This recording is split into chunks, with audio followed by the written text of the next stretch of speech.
Hello, everyone. Today I want to talk to you about some tantric sex principles.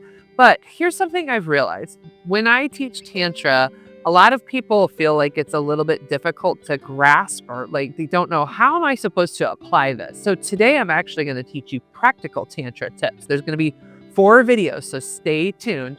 This first video is about using eye gazing. So if you're like, what's tantric sex, Angela? I'm also going to give you a little brief rundown on what tantric sex is. Essentially, tantric sex is the blend of yoga and sex. So if you've ever done a yoga class, you know some of the words and the phrases they use in there. There's a lot of similar words and phrases used in yoga that are used in sex. And really, the ultimate goal of tantric sex is to slow down and make it a more full-bodied experience, which who doesn't want that in their sex life, right? But the first skill that they typically teach is something called eye gazing. So eye gazing is where you sit and you look at your partner. You might hold hands and guess what? You just eye gaze. You just look at each other's eyes. And in tantric sex teachings, they'll have you do this for 5 or 10 minutes. So, of course, as a sex therapist, I have done this in session a couple times, and you know what happens. You ever stared at somebody in the eyes and they start laughing, getting a little nervous, how long do we have to do this? So for starters, if you want to practice the eye gazing skill, I do want you to practice doing this because there are many times in your life that you don't actually look in your partner's eyes. I want you to do a little scan, just side notes. When is the last time you just stared in your partner's eyes to really be present and supportive with them and just connect with them in that sort of eye contact way? So in tantric sex, what they'll have you do is for a minute to 5 minutes, sometimes 10 minutes if there are real sadists, they'll have you sit and eye gaze. So I just challenge you to do it for a minute and practice being present with your partner and noticing, eye contact. This is nice. It's nice to connect and engage with my partner. But then here's the fun part.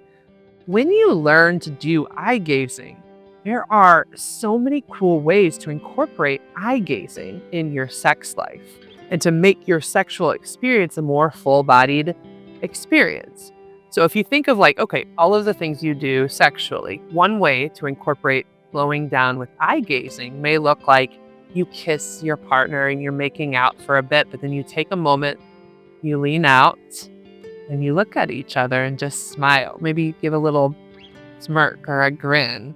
Has anybody ever done that to you, giving you a little smirk and you're like, what are you thinking? What's going on? It's a way to slow down the process. So yes, you'll still kiss, but step away, look at each other.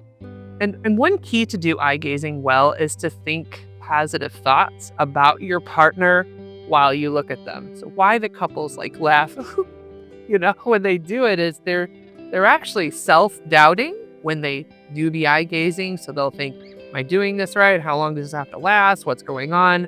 So my challenge to you is focus your thoughts towards kind things towards your partner. I love them. They're so cute. I'm just going to look at them and see what they think, and I want you to think thoughts that give you a smirk or give you a little grin, they're so hot. I love that. Oh, I love looking at them. They're such a pretty person. Those kinds of things will help you to keep an eye gaze. And that is one way you can do eye gazing is you stop a kissing moment. But think of all of the sexual experiences, right? In fact, I would love for you to comment fun ways you can use eye gazing in the comments below. But another one could be, say you're going down on your partner and you're making love or you're giving them oral sex and you just stop for a moment, look up, see how they're doing. Think of all the ways that could actually help your sex life. If you just stopped any sexual experience for a moment to do some eye gazing, you're actually seeing, one, are they in it? Do they enjoy this? Are they off in Neverland? Oh, how do I bring them back, right? So eye gazing makes you aware and present in the experience. And you can stop any experience for just a moment, just a brief, hey, I want to connect with you with the eyes. So if you would like to continue to follow me and learn about my products, I'm going to ask you to go to my website. It's therapistinstlouis.com and submit a contact form. You can submit it to see me as a client, but you can also submit it to get involved in my monthly newsletter and to find out about products that I offer because I offer all kinds of fun products like Dinner with a Sex Therapist that's coming up on February 15th. So please submit a contact form at my website to follow me and to see what cool products and services I'm offering. Also, please like and subscribe and submit any comments below. If there's anyone who could be helped by this video, please also send this to them.